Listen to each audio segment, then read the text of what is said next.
Banyak orang bilang, ngapain sih belajar kalkulus? Ngapain belajar susah-susah gitu? Padahal tahu nggak kamu bahwa kalkulus itu banyak sekali aplikasinya. Ada di fisika, ada di geometri, ada di biologi, ada di ekonomi, ada untuk data hingga, dan banyak lagi. Nah, tanpa berlama-lama, ayo kita belajar aplikasi dari kalkulus ini. Ada hal penting yang perlu diketahui dalam belajar aplikasi kalkulus, yaitu mengenai nilai maksimum atau minimum suatu fungsi. Kita akan belajar apa syarat-syaratnya satu fungsi itu maksimum atau minimum. Kita lihat fungsi f(x) ini. Fungsi f(x) ini mempunyai nilai maksimum di titik A dan mempunyai nilai minimum di titik B. Menurut kalkulus, turunan f(x) ini terhadap x di titik A maupun titik B adalah sama dengan 0. Bagaimana membuktikan bahwa titik maksimum dan titik minimum dari suatu fungsi itu mempunyai df per dx-nya sama dengan 0? Caranya adalah sebagai berikut. Kita lihat dulu di sini garis singgung di titik A. Garis singgung di titik A ini, dia mempunyai gradien itu sama dengan 0. Nah, bagaimana dengan di titik B? Di titik B ini, garis singgungnya juga mempunyai gradiennya sama dengan 0. Sebelumnya kita sudah belajar bahwa gradien garis singgung suatu fungsi pada satu titik itu sama dengan nilai turunan fungsi tersebut di titik itu. Jadi M sama dengan df per dx. Nah, karena M sama dengan df per dx, maka kita bisa katakan bahwa turunan fungsi tersebut di titik A atau titik B itu sama dengan 0 karena M-nya sama dengan 0. Nah, sekarang kalau di titik maksimum dan titik minimum ini df per dx-nya sama dengan 0, bagaimana membedakan satu titik itu maksimum atau minimum? Cara membedakannya menurut kalkulus dengan melihat turunan kedua dari fungsi tersebut. Nah, kalau di titik A, titik maksimum, turunan keduanya harus bernilai negatif. Sedangkan di titik B di sini, kalau fungsinya itu minimum, turunan keduanya bernilai positif. Kita lihat grafik 1 dan grafik fungsi kedua. Untuk yang pertama kita lihat titik maksimumnya di titik A. Fungsinya adalah min 2x kuadrat min 8x min 1. Nah, turunan pertamanya adalah min 4x min 8. Nah, di titik A, turunan ini sama dengan 0. Jadi titik A itu terletak pada 4x sama dengan min 8 atau x sama dengan min 2. Nilai y-nya di sini adalah min 2, kemudian kali min 2 kuadrat, min 8, min 2, min 1. Diambil dari fungsi ini. Hasilnya adalah 7. Jadi koordinat titik A itu adalah min 2,7. Nah, sekarang kita lihat turunan keduanya. D kuadrat Y dibagi dx kuadrat ini adalah turunan dari sini, yaitu min 4. Nah, kita lihat turunan keduanya negatif. Turunan kedua negatif menunjukkan nilai apa? Nilai maksimum. Jadi di titik A ini adalah titik maksimum.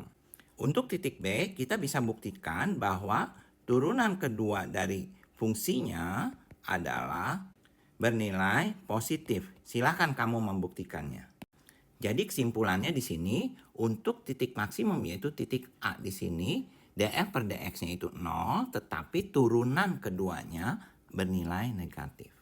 Sedangkan untuk titik minimum yaitu titik B di sini, nilai turunan dari fungsi tersebut adalah 0, tetapi turunan keduanya bernilai positif. Sebenarnya ada satu titik lain yang menarik, yaitu yang turunan keduanya itu tidak positif, tidak negatif, tetapi sama dengan 0. Cuman di sini turunan pertamanya juga sama dengan 0. Titik apa itu? Itu yang disebut titik belok. Contoh titik belok adalah titik C yang terletak pada fungsi f(x) sama dengan x pangkat 3. Di titik C ini kalau kita lihat garis singgungnya adalah ini. Gradiennya itu sama dengan 0. Sehingga df per dx-nya di titik C itu sama dengan 0. Sekarang kita lihat turunan keduanya. Nah, kita lihat dulu fungsinya f(x) adalah x pangkat 3. Turunan pertamanya adalah tentu saja di sini 3x kuadrat. Bagaimana dengan turunan keduanya? turunan keduanya kita lihat di sini adalah turunan dari 3x kuadrat, yaitu 6x pangkat 1 atau 6x. Nah, di titik C, d kuadrat fx per dx kuadrat, di sini kita lihat pada x sama dengan 0, yaitu di titik C. Titik C ini kan koordinatnya 0,0 ya. Nah, ini sama dengan 6 dikali 0, yaitu 0. Nah, kita lihat kan, turunan keduanya itu 0. Nah, titik C ini yang disebut titik belok. Kenapa disebut titik belok? Sebenarnya alasannya begini. Kita lihat pertama dia kurvanya ini melengkung ke sini kan, seperti cembung ya. Setelah itu berbelok, dia menjadi kurva cekung. Nah, ketiga titik ini dikenal dengan nama titik stasioner. Contoh titik stasioner pada fungsi fx sama dengan x pangkat 5 dikurang x pangkat 4 dikurang 2x pangkat 3 tambah 1. Ini titik A adalah titik maksimum. Titik B di sini adalah titik minimum. Titik C di sini adalah titik belok. Sekarang kita lihat aplikasi kalkulus pada fisika. Kita lihat di sini ada satu benda dilempar ke atas dari suatu gedung. Jadi ini ada gedungnya, kemudian benda ini dilempar ke atas. Nah, ketinggian benda sebagai fungsi waktu diberikan dengan persamaan Y sama dengan 160 tambah 20T dikurang 5T kuadrat. Jadi di sini bendanya akan naik ke atas, kemudian dia akan turun ke bawah. Benda ini akan mencapai titik tertinggi di titik A. Kemudian ditanya, hitung ketinggian maksimum benda, yaitu ketinggian titik A. Untuk menjawab ini, kita lihat bahwa titik A ini adalah titik maksimum.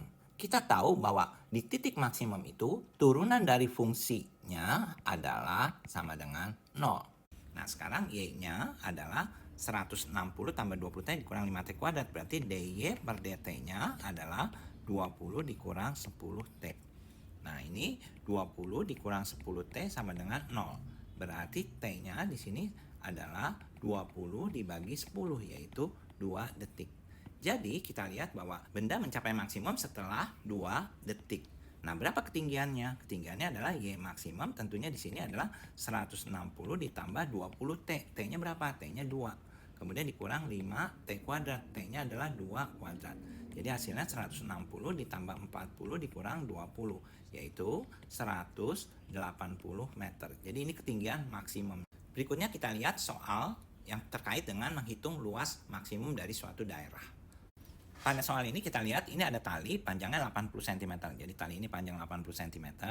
Kemudian hendak dibuat menjadi suatu persegi panjang. Nah, menjadi seperti persegi panjang ini. Nah, pertanyaannya adalah berapa luas maksimum dari persegi panjang yang bisa dibuatnya ini. Jadi misalkan kita panjang persegi panjang ini X. Ini X.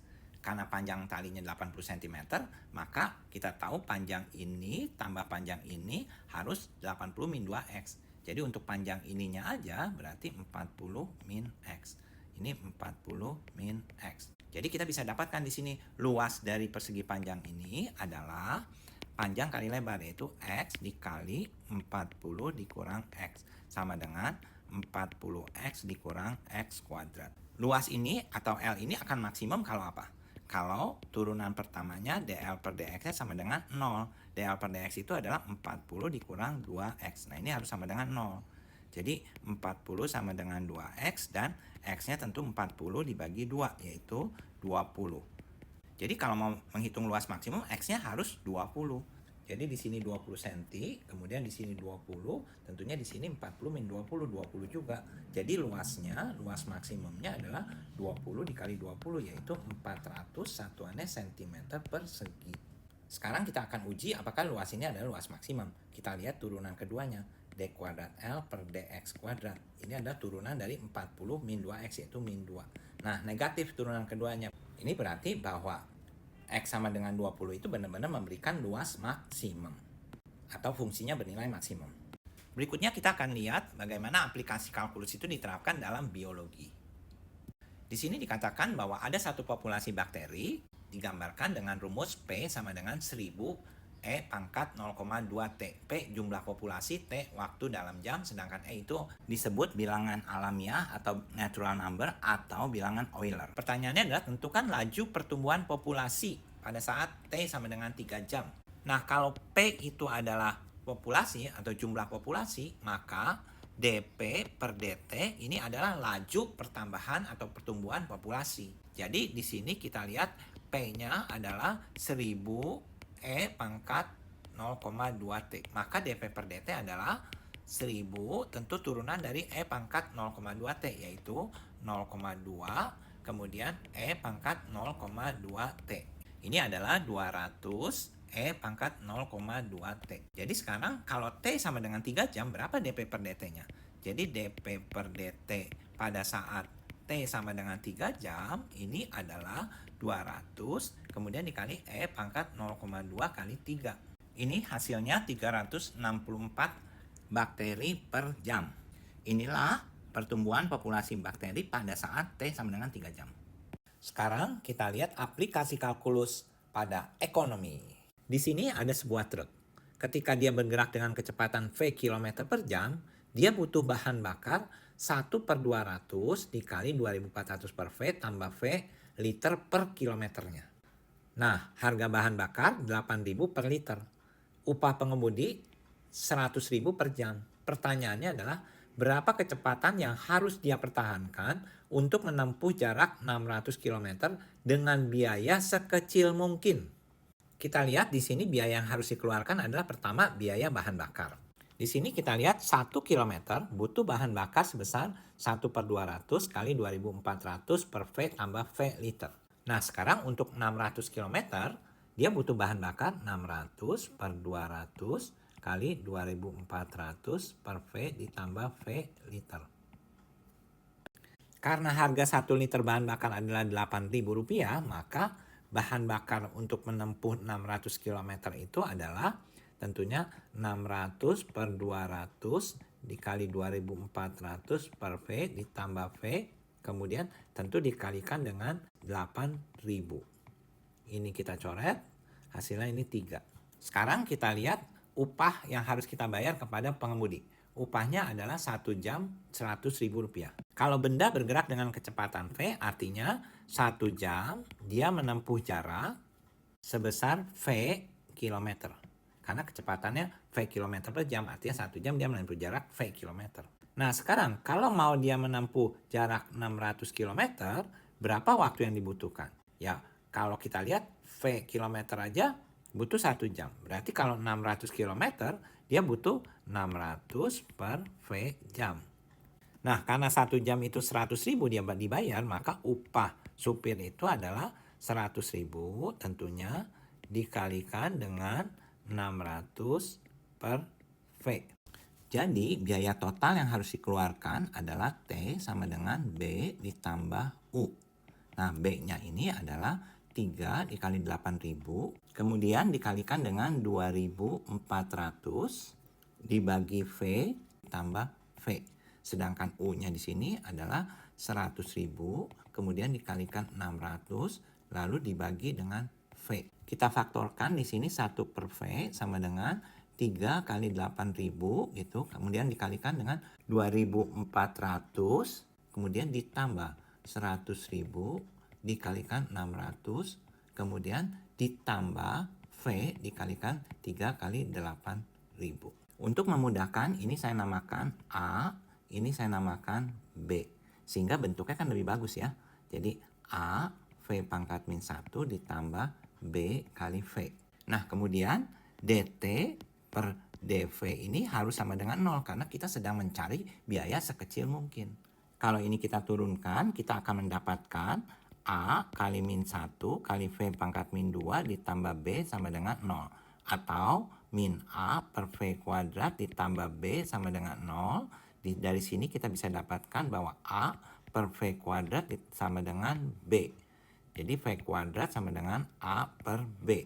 Nah selanjutnya kita bisa masukkan nilai A dan B-nya untuk mendapatkan V. Jadi V kuadrat di sini adalah A-nya adalah 3 kali 8.000, kemudian dikali 2.400, lalu ditambah 100.000 dikalikan dengan 600, kemudian B-nya ini adalah 3 dikali 8.000. Untuk menyelesaikan ini kita bagi dengan 1.000, bagi 1.000, bagi 1.000.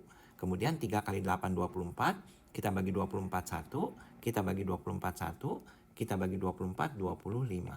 Dengan demikian kita dapatkan hasilnya adalah V kuadrat 2.400 tambah 2.500. Yaitu 4.900. Jadi V-nya adalah akar dari 4.900 yaitu 70 km per jam. Inilah kecepatan yang paling bagus untuk mendapatkan biaya sekecil-kecilnya. Kalkulus tidak hanya punya aplikasi di geometri, tapi juga dia punya aplikasi di trigonometri, kemudian juga di aljabar, dan lain-lain. Misalnya, di sini kita akan melihat bagaimana sinus X bisa dibuat dalam deret jumlah pangkat yang tak hingga. Maksudnya apa? Coba kita belajar. Maclaurin mengatakan bahwa semua fungsi itu dapat dituliskan dalam bentuk X pangkat 0 ditambah X pangkat 1 ditambah X pangkat 2 ditambah X pangkat 3 ditambah seterusnya. Nah, di sini ada koefisiennya A0, A1, A2, A3 dan seterusnya sampai misalkan di sini AN, X pangkat N. Contoh, jadi misalkan X tambah 2 pangkat 2. Nah, di sini dituliskan sebagai X pangkat 2 ditambah 4X ditambah 4. X pangkat 0. X pangkat 0 itu 1 ya. Kalau kita mau susun di sini 4X pangkat 0 ditambah 4X pangkat 1 ditambah X kuadrat. Nah, di sini kita lihat A0-nya adalah 4. Kemudian A1-nya sama dengan 4 yaitu ini.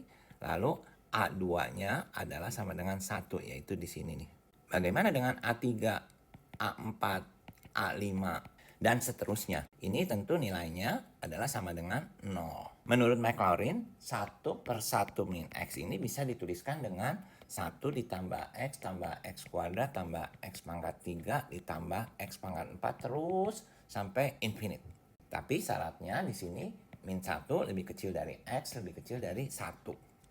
Ia juga menuliskan E pangkat X sebagai 1 tambah X tambah setengah X kuadrat tambah 1/6 X pangkat 3 tambah 1/24 X pangkat 4 dan seterusnya. Lalu ln 1 tambah X dituliskan X min setengah X kuadrat tambah 1/3 X pangkat 3 dikurang 1/4 X pangkat 4 dan seterusnya. Dan ia menuliskan sinus X sama dengan X min 1/6 X pangkat 3 ditambah 1/120 X pangkat 5 dikurang 1/5040 X pangkat 7 dan seterusnya. Pertanyaannya, bagaimana Maclaurin itu mendapatkan ini? Menurut Maclaurin, fungsi ini bisa ditulis dalam bentuk yang lebih bagus, yaitu bentuk penjumlahan tak hingga. Di sini bisa dituliskan sigma ini arti jumlah ya, AN X pangkat N. Nah, di mana N-nya itu dari 0 sampai tak hingga. Jadi ini penulisan dari ini gitu. Jadi kalau ini diurai, ini menjadi A0X pangkat 0 ditambah A1X pangkat 1 tambah A2X pangkat 2 dan seterusnya. Nah, AN ini menurut Maclaurin adalah turunan dari ke N dari Fx dihitung ketika X sama dengan 0. Kemudian dibagi dengan N faktorial.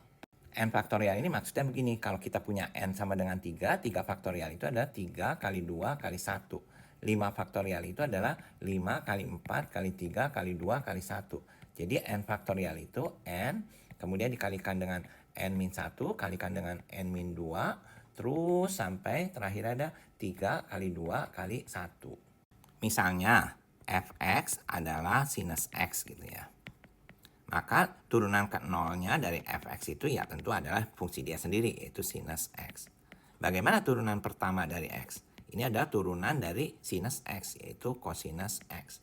Bagaimana turunan keduanya? Ini adalah turunan dari cos X, yaitu min sin X. Kemudian turunan ketiganya adalah turunan dari min sin X adalah min cos X.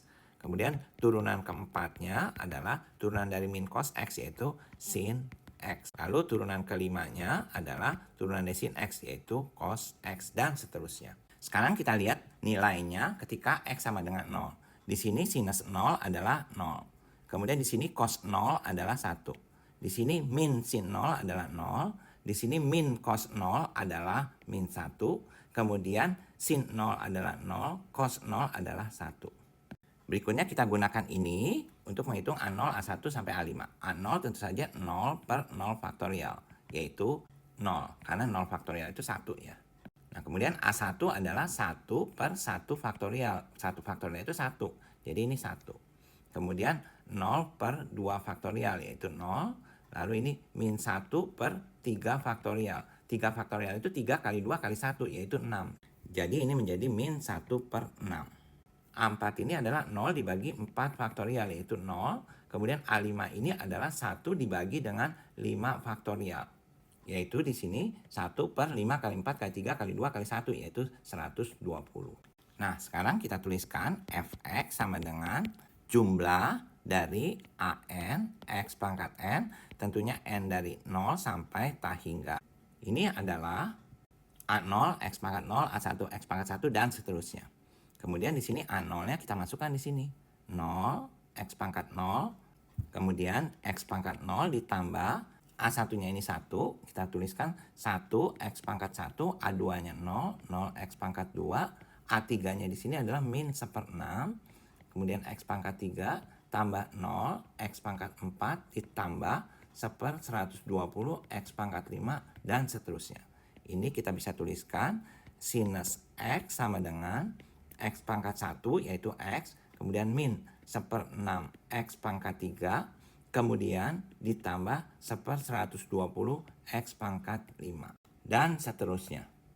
Orang lebih suka menulis sinus X ini dalam bentuk X dikurang 1/3 faktorial X pangkat 3 ditambah 1/5 faktorial X pangkat 5, lalu nanti 1/7 faktorial X pangkat 7, kemudian ditambah 1/9 faktorial X pangkat 9, dan seterusnya. Sehingga katanya ini bisa ditulis dalam bentuk sigma atau jumlah X pangkat. Nah, di sini kan X pangkat 1, X pangkat 3, X pangkat 5, X pangkat 7, X pangkat 9. Jadi X pangkat tentu bilangan ganjil. Nah, ini adalah 2N tambah 1. Karena 2N tambah 1 bilangan ganjil, di mana N-nya itu dimulai dari 0 sampai tak hingga. Kalau N sama dengan 0 kan X pangkat 2 kali 0 tambah 1, yaitu X pangkat 1. Nah, kemudian berikutnya adalah N sama dengan 1, X pangkat 3. N sama dengan 2, X pangkat 5, dan seterusnya. Nah, sekarang koefisiennya. 1/3 faktorial, 1/5 faktorial, 1/7 faktorial, 1/9 faktorial. Jadi ini 1/2N tambah 1, tentunya ini faktorial. Kemudian berikutnya lihat tandanya di sini. Ini plus, ini min, kemudian plus lagi, terus min, terus plus lagi, dan min, dan seterusnya. Berarti di sini kita harus kalikan dengan min 1. Kemudian kalau N sama dengan 0 kan tandanya plus. Berarti di sini min 1 pangkat N. Karena min 1 pangkat 0 itu plus, min 1 pangkat 1 min 1 pangkat 2 plus, min 1 pangkat 3 min, dan seterusnya. Jadi sinus X ini bisa dituliskan dalam bentuk yang sangat cantik. Inilah kehebatan dari Maclaurin. Sekarang kita berlatih yuk. Nah, ini ada 10 soal, coba kalian kerjakan. Jangan lupa tuliskan jawabannya di kolom komentar, sehingga kita bisa saling belajar. Ayo, semangat! Sampai ketemu di kalkulus integral. Ini pasti lebih seru. Yuk, nanti kita belajar ya.